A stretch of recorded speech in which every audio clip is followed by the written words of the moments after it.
창세기 15장 1절에서 11절 말씀입니다. 이후에 여호와의 말씀이 환상 중에 아브람에게 임하여 이르시되, 아브람아, 두려워하지 말라. 나는 네 방패여 너의 지극히 큰 상급이니라. 아브람이 이르되, 주 여호와여, 무엇을 내게 주시려 하나이까? 나는 자식이 없사오니 나의 상속자는 이 다메섹 사람 엘리에셀이니이다. 아브람이 또 이르되, 주께서 내게 씨를 주지 아니하셨으니 내 집에서 길린 자가 내 상속자가 될 것이니이다. 여호와의 말씀이 그에게 임하여 이르시되, 그 사람이 내 상속자가 아니라 내 몸에서 날 자가 내 상속자가 되리라 하시고, 그를 이끌고 밖으로 나가 이르시되, 하늘을 우러러 무별을 셀 수 있나 보라. 또 그에게 이르시되, 내 자손이 이와 같으리라. 아브람이 여호와를 믿으니 여호와께서 이를 그의 의로 여기시고, 또 그에게 이르시되, 나는 이 땅을 네게 주어 소유를 삼게 하려고 너를 갈대아인의 우르에서 이끌어낸 여호와니라. 그가 이르되, 주 여호와여, 내가 이 땅을 소유로 받을 것을 무엇으로 알리이까? 여호와께서 그에게 이르시되, 나를 위하여 3년 된 암소와 3년 된 암염소와 3년 된 순양과 산비둘기와 집비둘기 새끼를 가져올지니라. 아브람이 그 모든 것을 가져다가 그 중간을 쪼개고 그 쪼갠 것을 마주 대하여 놓고 그 새는 쪼개지 아니하였으며, 솔개가 그 사체 위에 내릴 때에는 아브람이 쫓았더라. 잠깐 기도하십시다. 하나님, 오늘도 하나님의 말씀을 통하여 하루를 시작하게 해주심을 감사합니다. 날마다 우리의 삶이 하나님의 은혜 가운데 하루하루 삶이 되게 도와주시고, 오늘도 말씀을 통하여 우리가 은혜를 받고 이 말씀을 붙들고 이 하루를 승리하며 살아갈 수 있도록 축복해 주옵소서. 사람의 전하는 말이 아니라 하나님께서 직접 우리에게 주시는 말씀을 통하여 오늘도 우리에게 힘주시기를 소원하옵고, 이 예배 속에 성령님 함께하여 주시옵소서. 예수님의 이름으로 기도드리옵나이다. 아멘. 아브라함이 우리가 그 창세기 12장에 보면 하나님께서 뭐라고 말씀하시느냐면, 내 고향 친척 부모 집을 다 떠나라.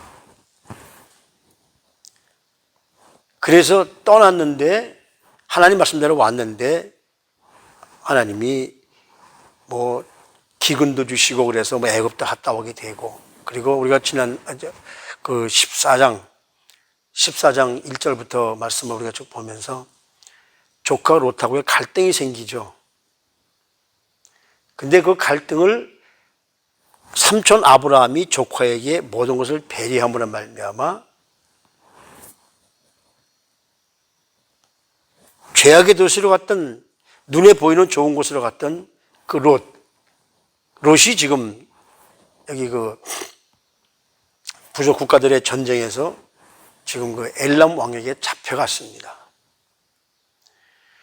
근데 그 조카 롯을 구하기 위해서 아브라함이 자기가 기르던 자기의 집 318명을 데리고, 그리고 자기와 그 같이 사는 그 지역 사람들과 함께 가서 말도 안 되는 전쟁에서 승리를 이루게 되죠. 하나님 함께 하신 전쟁이니까. 그런데 그들이 다시 쳐들어오면 어떡할까 두렵습니다. 오늘 여기 1절 말씀해 보면 뭐라고 말하냐면, 시작이 뭐냐면 이후에, 그 전쟁으로 인해서 자기 조카 롯을 데리고 오면서 전리품도 얻고 말도 안 되는 전쟁에서 하나님의 도우심으로 승리하고 나서 그 이후에, 이것은 바로 14장과 15장이 연결되는 말씀이죠. 밤중에 기습해서 전쟁을 승리하고 조카 롯을 데리고 전리품까지 거두었지만, 인간이니까 다시 그들이 쳐들어오면 어떡할까? 불안감이 앞서죠.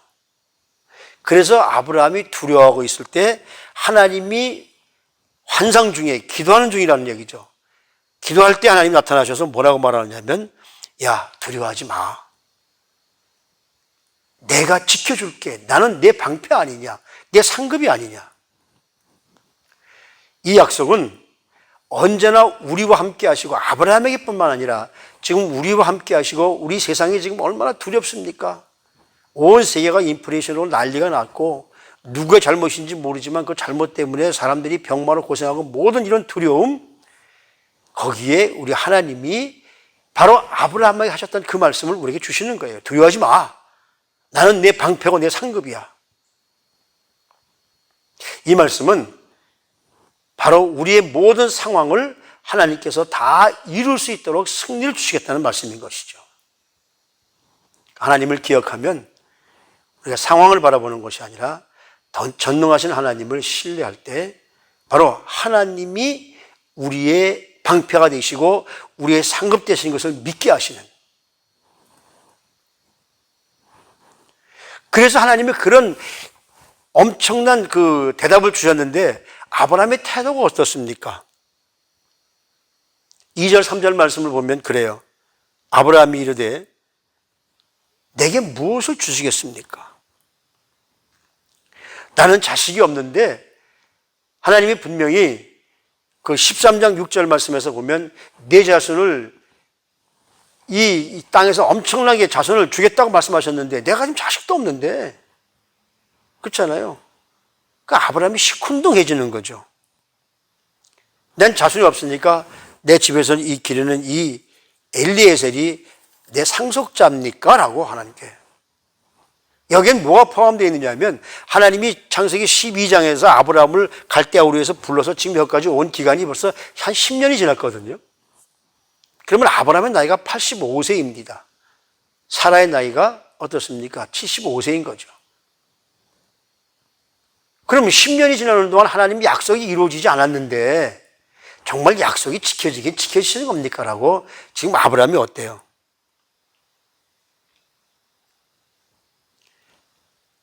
지금 하나님 앞에 어떻게 이 말씀을 보면 좀 삐져 있는 것 같아요. 그죠?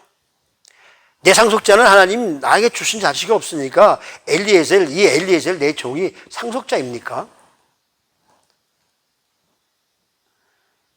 세상 삶에서는 너무 많은 삶을 속고 살죠.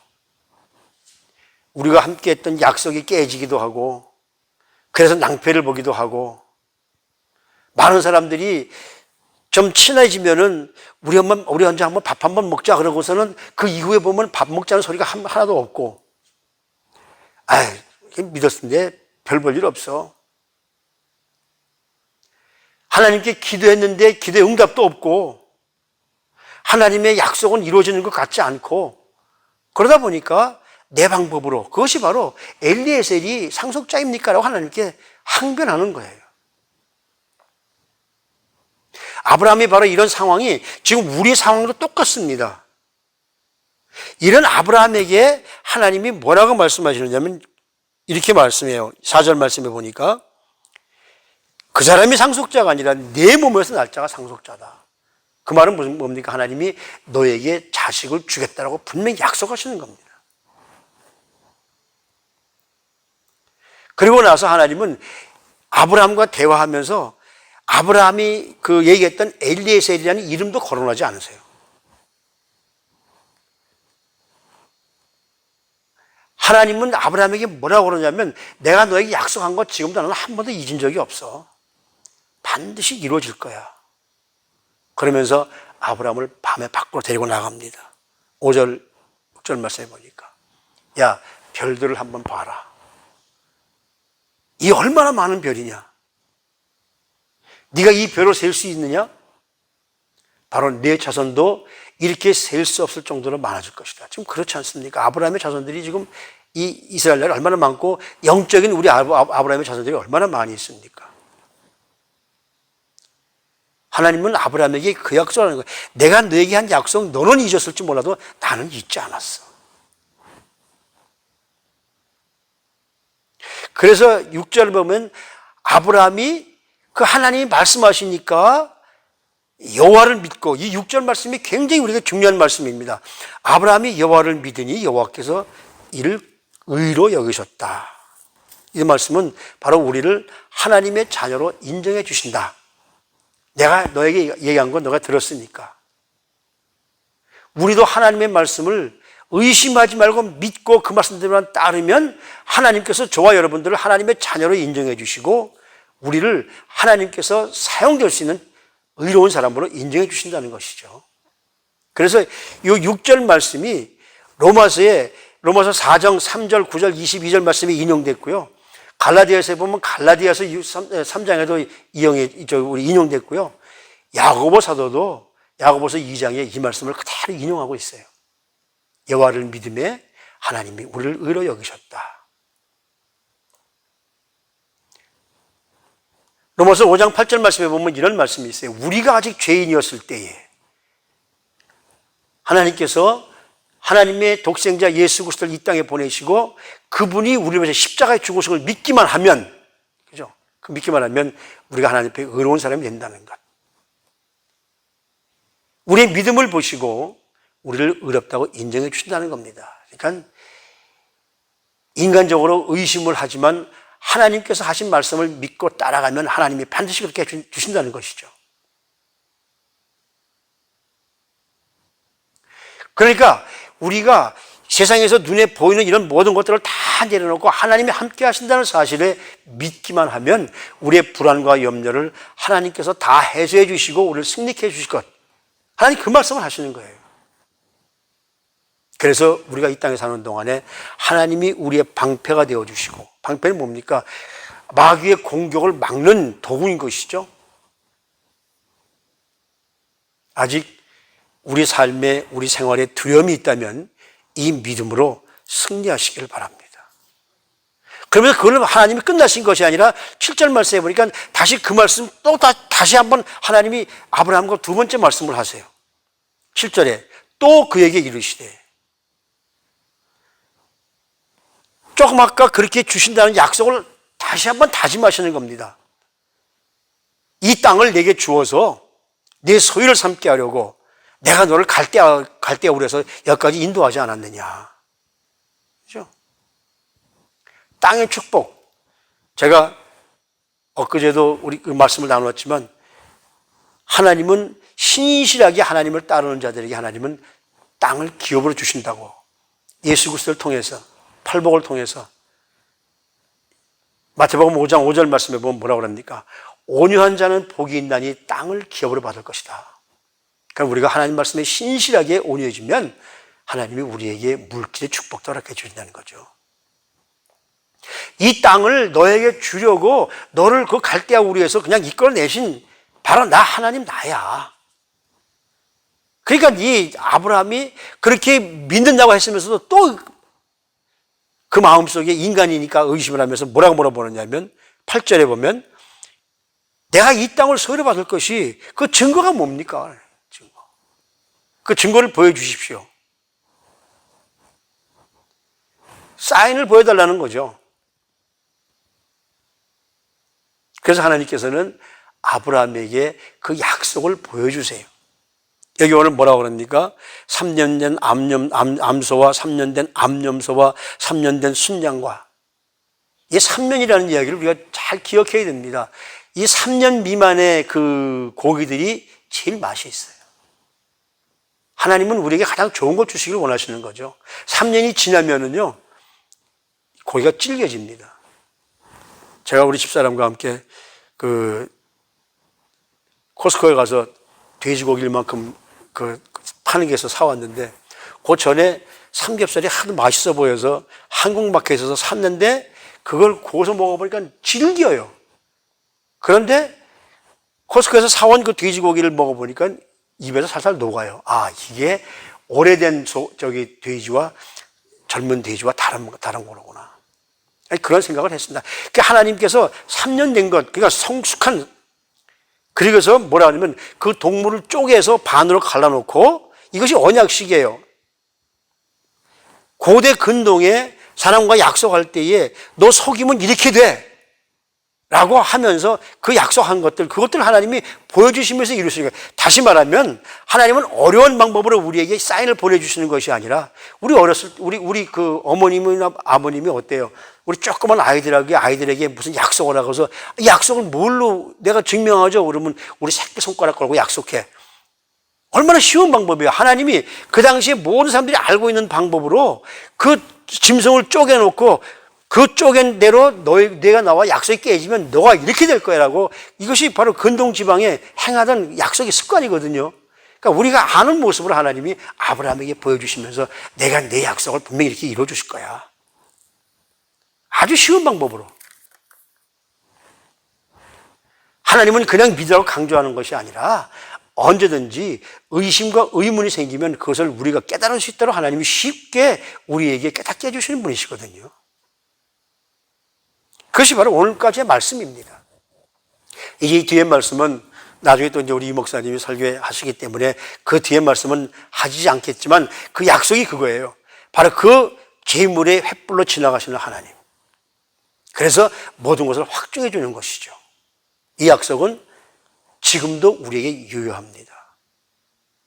하나님이 바로 독생자 예수 그리스도를 우리를 위해서 십자가에 죽어서 피를 흘리게 하심으로 말미암아, 이것은 뭐예요? 역사적으로 증명된 사실이거든요. 그래서 그 예수 그리스도께서 나를 위해 십자가에 죽으셨다는 사실이 우리가 믿기만 하면 하나님께서 우리를 의롭다고 인정해 주신다는 거죠. 때로는 약속이 더딘 것 같고 약속이 이루어지지 않는 것 같지만 반드시 그 약속은 이루어 주세요. 이 뒤에 말씀에 나오잖아요. 400년 후에 이런 일들이 이루어지게 될 것이다. 근데 실제로 우리가 지금 와서 보면 그 400년 후에 모세를 통해서 하나님이 약속을 이루어 주시잖아요. 이스라엘 백성들에게. 지금 그 땅이 이스라엘 땅 아닙니까? 십자가에 죽으시며 피를 흘리셔 죽으신 그 예수 그리스도를 나의 구주로 믿고 그 약속을 따를 때 하나님은 우리에게 어떤 말씀을 주시느냐면 마태복음 마지막 장 28장 20절 말씀처럼 볼지어다 내가 세상 끝날까지 너와 함께 있을 것이다. 하나님께서 주신 그 비전, 이 아브라함과 한 비전, 그 비전이 내가 믿을 때 하나님이 이루어 주신다는 것이거든요. 그러니까 내가 세상 끝날까지 너희와 항상 함께 있을 것이다. 이 말씀은 그때도 있었고 지금도 우리를 이루고 계시고 앞으로도 이루어 주실 것이라는 말씀이죠. 이 말씀을 가지고 우리 모두가 승리하시길 바랍니다. 하나님의 놀라운 약속이 지금도 우리에게 이루어졌고 이루어지고 있고 이루어 주실 것을 믿고 따라가면 이 땅에서 우리 모두가 하나님의 말씀으로 승리할 수 있게 될 것을 분명히 믿습니다. 이 믿음으로 하루하루를 승리하며 살아가시는 우리 모두가 되시기를 주님의 이름으로 축복합니다. 하나님은 우리에게 그냥 비전으로 눈에 뜬 거는 잡도록 우리에게 보여주시는 분이 아니시라 실제로 다가오셔서 우리가 아는 방법으로 마치 엄마 아빠가 새끼손가락을 걸고 약속하듯이 하나님은 그 당시에 있었던 방법으로 우리에게 약속해 주셨습니다. 그 약속이 바로 하나님께서 우리를 위해서 독생자를 보내주시고 십자가에 죽게 하심으로 말미암아 우리가 그것을 믿으면 우리가 하나님께서 의롭다함을 받고 하나님께 인정받음을 다시 한번 깨닫습니다. 세상이 어렵고 힘들지만 하나님의 놀라운 은혜가 우리와 함께 있고 함께 하신다는 사실을 믿기만 하면 바로 승리는 우리의 것임을 다시 한번 깨닫습니다. 오늘도 이 아침에 이 말씀을 믿고 어렵고 힘들고 세상이 지금 참 두렵지만은 하나님이 함께 하심을 믿고 그분이 우리가 방패되어 주시고 그분이 우리의 상급이 되심을 믿고 따라간다면 우리가 승리할 수 있음을 깨닫사오니 우리 모두에게 이런 능력으로 세임 허락해 주셔서 승리케 하여 주시옵소서. 존귀하신 우리 구주 예수 그리스도 이름으로 감사하며 기도드리옵나이다. 아멘.